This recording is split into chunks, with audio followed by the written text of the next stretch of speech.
Hello, dear students. Welcome to I-Fal. My name is Teacher Nikki, and I am here to have another video lesson with you. So I am so excited to talk about a new topic for you today that will help you understand and construct better sentences using the English language. I know that these lessons will be very helpful for you to communicate using the English language that are grammatically correct and properly constructed, considering that we will be talking about some grammar topics. So I want you to concentrate on our lesson today, pay attention to our sample sentences, and please practice them very well even after the class. So let's go ahead and start our lesson. Let's go. So, for this lesson, let's go ahead and talk about some of the common confusions with preposition of time. So, as you know, prepositions can be very confusing, right? So, we will be debunking or explaining better the common confusions that we encounter when we use them in speaking. So, now we have here at or on. So sometimes we get to confuse if we are going to use at or on. We use at to talk about public holidays and weekends. But when we talk about a particular special day or weekend, we use on. Okay, let's take a look at these examples here so we can better understand what it talks about. So, we never go away at the new year because the traffic is awful. On New Year's Day, the whole family gets together. So, if you remember the last time that we talked about, when the holiday doesn't have the word day, we use at, as you can see here.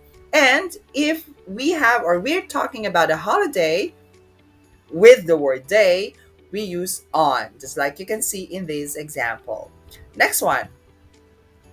I'll go see, I'll go and see my mother at the weekend if the weather's okay. So the folk festival is always held on the last weekend in July. So you can see here at the weekend is actually a common expression, right?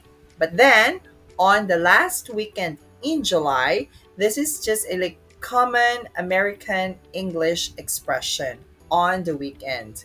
But especially in this case, on the last weekend in July, right? It's this combination of using on plus the weekend, which is more common for American English, okay? Or common with American English. All right? Next confusion. Is it in or on? We use in with morning, afternoon, evening, and night. So these are just actually parts of the day. But we use on when we talk about specific morning. So when you were just talking about a one single day, right, referring to a one single day, we use on. All right? Example, let's see here. I always work best in the morning. So, like, it's every morning. I often get tired in the afternoon. So, this is part of the day. The ship left the harbor on the morning of the 9th of November. So, we have a specific morning here on the 9th of November. So, therefore, we use on in this case. We're just talking about that day. In the evening, they used to sit outside and watch the sun going down. So, in the evening, so part of the day.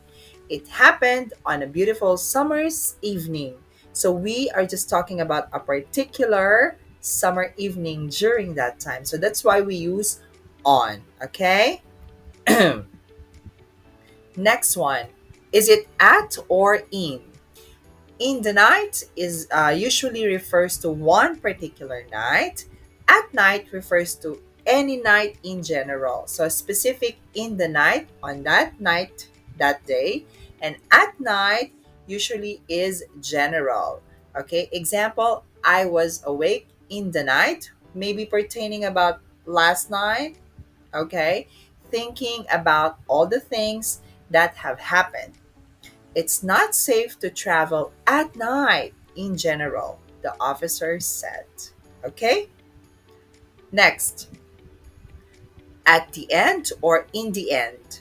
We use at the end, often with of, at the end of, like this, to talk about the point in time where something finishes. Okay?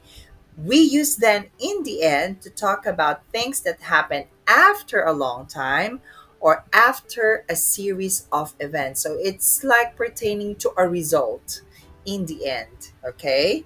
Now, look at this. At the end of the film, everyone was crying. It's not in the end of the film. All right? At the end of the film, pertaining to a particular time where the action finishes. All right? Next one. I looked everywhere for the book, but I couldn't find it. So, in the end, as a result, I bought a new copy. Okay? In the end and at the end. Next one, at the beginning or in the beginning. We use at the beginning of to talk about the start. So, similar with at the end of. Okay, we usually use in the beginning when we contrast two situations. So here, the term in the beginning, we're pertaining to a contrast, okay? Contrasting ideas. Example, at the beginning of every lesson, the teacher told the children a little story. In the beginning, from the very first, okay, from the start, nobody understood what was happening. But after she explained everything very carefully, things were much better. So, in the beginning here means even from the start, okay, from the very first start, something like that. All right? Now, next one. Other uses of in with time. We use in to say how long it takes someone to do something, like a duration. He was such a clever musician. He could learn a song in about 5 minutes. So you can see there, it's a duration for how long, in about 5 minutes. So we can use in there. So it's similar with the preposition for. Okay, he could learn the song for 5 minutes, for about 5 minutes, something like that. Okay. Now, we use an apostrophe S construction. Example, in a year's time, in 2 months' time, to say when something will happen. So it refers to the future. We don't use it to say how long someone takes to do something. No, it's how long, okay, so something will happen. Example, I won't say goodbye because we'll be seeing each other again in 3 days' time. So 3 days from now to the future. We can also say in 3 days without the word time in this example. Okay? He ran the marathon in 6 hours and 20 minutes. But in this case, he ran the marathon in 6 hours and 20 minutes time. We can also just remove that expression. All right? Now, time expressions without at, on, and in. So there are some time expressions that we don't use the prepositions in, on, and at. So normally, okay, with the words each, every, next, last, some, this, that, one, any, or all, we don't use any prepositions before them. He plays football every Saturday, not in every Saturday. Okay. Are you free next Monday? Not on next Monday. Okay. Last summer, not in last summer. Okay. So please remember that there are time expressions just like this, some words with this that do not use any prepositions of at, on, and in. All right. And at, on, and in, what are the typical errors? We use on, not at, to talk about particular day. Two couples were married in two different cities on the same day, just day, 25 years ago. So not at the same day.